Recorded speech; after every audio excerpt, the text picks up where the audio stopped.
बिस्मिल्लाहिर्रहमानिर्रहीम। अस्सलाम वालेकुम व्यूअर्स, उम्मीद है आप सब लोग भी मेरी तरह खैरियत से होंगे। व्यूअर्स, आज हमने जो टॉपिक चूज किया है ये हिस्ट्री से मुतालिक है। ये बात है 1967 की, जब 6 डेज वॉर हुई। ये कहानी तब शुरू हुई जब जून के पहले हफ्ते में सदर जमाल अब्दुल नासिर ने मिस्री फौज के 70,000 फौजी यमन में साजो सामान के साथ बादशाहत के खात्मे के लिए भेज दिए और वो लोग इसमें कामयाब भी हुए। इस वजह से सदर जमाल अब्दुल नासिर ने यह गुमान कर लिया कि वो बहुत ताकतवर है और इस्लामी दुनिया का सरबराह है और किसी को भी अपनी ताकत से कुचल सकता है। उसने इसी गलत फहमी से इसराइल को कमजोर समझ के धमकियां दी, जिसके जवाब में इसराइल ने अमेरिकी खुफिया मदद से मिस्र का एयर डिफेंस एक हमले में ही तबाह कर दिया। इस जंग में उर्दन, मिस्र और शाम ने बाज़ाब्ता हिस्सा लिया, लेकिन पाकिस्तान ने इस सारी जंग में कलीदी किरदार अदा किया। अब सदर जमाल अब्दुल नासिर इस जंग में बुरी तरह फंस गया था। उसकी इस नाकामी की एक वजह उसकी फौज का बड़ा हिस्सा यमन में होना और दूसरी वजह उसकी नाक़िस हिकमत अमली और दुश्मन को अंडर एस्टीमेट करना था।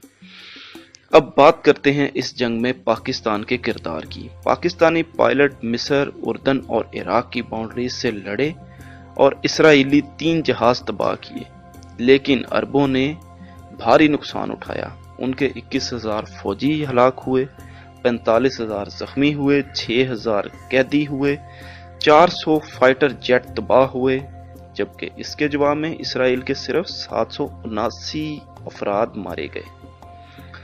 इस नाकामी पर सदर जमाल अब्दुल नासिर ने इस्तीफा दे दिया, लेकिन बाद में इसे वापस भी ले लिया। मिस्र को बड़ा मुआशी धचका लगा, जिसकी वजह थी नहर स्वेज, जो $9.5 करोड़ आमदनी देती थी। उस नहर के मशरकी हिस्से में इसराइली कब्जा हो गया, लेकिन जिसकी वजह से मुल्क की आमदनी का बड़ा हिस्सा बंद हो गया। लेकिन सऊदी अरब, कुवैत, लीबिया ने $9.5 करोड़ इमदाद करके उसकी तलाफी की। 1968 में जमाल अब्दुल नासिर ने रशिया का दौरा किया, जो बड़ा कामयाब रहा। रशिया ने भारी जंगी सामान दिया, जिसमें कम फासले के उस वक्त के जदीद तरीन मिसाइल थे, 500 टैंक, आवाज की रफ्तार से 1.5 गुना तेज चलने वाले तैयारे, तरबियत के लिए इंजीनियर्स और फौजी माहिरीन भी दिए। यहाँ पर मैं आपको पाकिस्तानी फौज का एक कारनामा बताता चलूं, जो कि ब्रिगेडियर नवाजिश अली ने किया। ब्रिगेडियर नवाजिश अली ने ज़मीनी दस्ते को लीड किया और अपनी बेहतरीन हिकमत अमली से इसराइल के 1000 फौजियों को घेरे में लेकर मार गिराया, जो कि ज़मीनी मुकाबले की बेहतरीन मिसाल है। जबकि उसके जवाब में पाकिस्तानी फौज का सिर्फ एक नौजवान शहीद हुआ। अब हम पाकिस्तानी एयर डिफेंस की भी बात कर लें।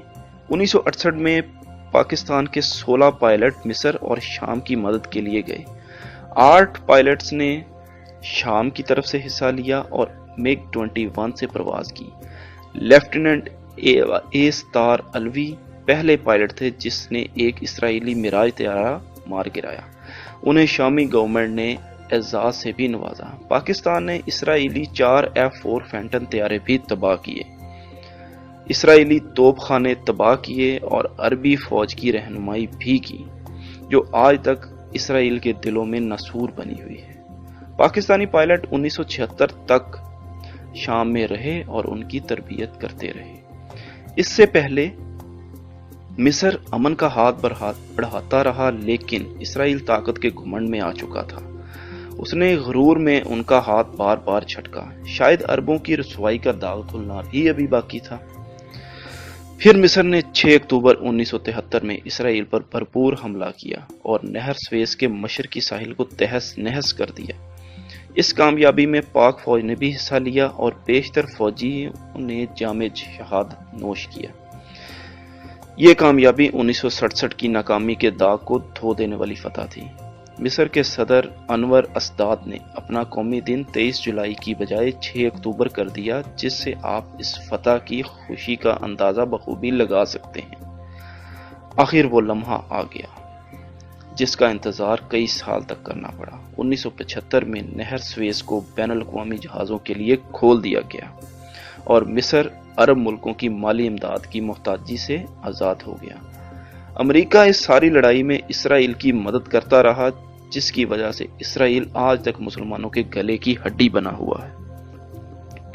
اس جنگ میں اسرائیل کے 2656 فوجی ہلاک ہوئے اور لاتعداد زخمی ہوئے، 400 ٹینک تباہ ہوئے، 102 طیارے تباہ ہوئے۔ آپ کو یہ بات جان کر یقیناً خوشی ہوگی کہ یہ کام عرب فوج کے بس کا ہوتا تو وہ اس کو 1967 میں ہی کر لیتے، مگر یہ کام ایک پروفیشنل اور نڈر فوج کا ہی تھا۔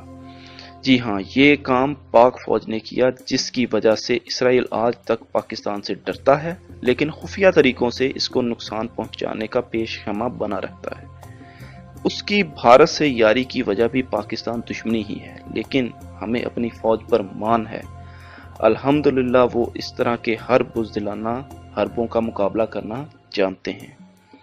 بے شک اس کی وجہ ہماری فوج میں ایمان کی طاقت ہے، لہٰذا اس جنگ کا خاتمہ ہوا۔ امریکہ اور رشیا نے اقوام متحدہ کی مدد سے اس جنگ میں سیز فائر کروایا اور اس جنگ کو ختم کر دیا گیا۔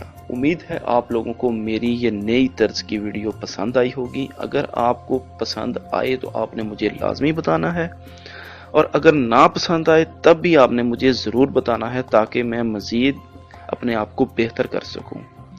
اللہ حافظ، اللہ آپ کا حامی و ناصر ہو۔ خدا حافظ۔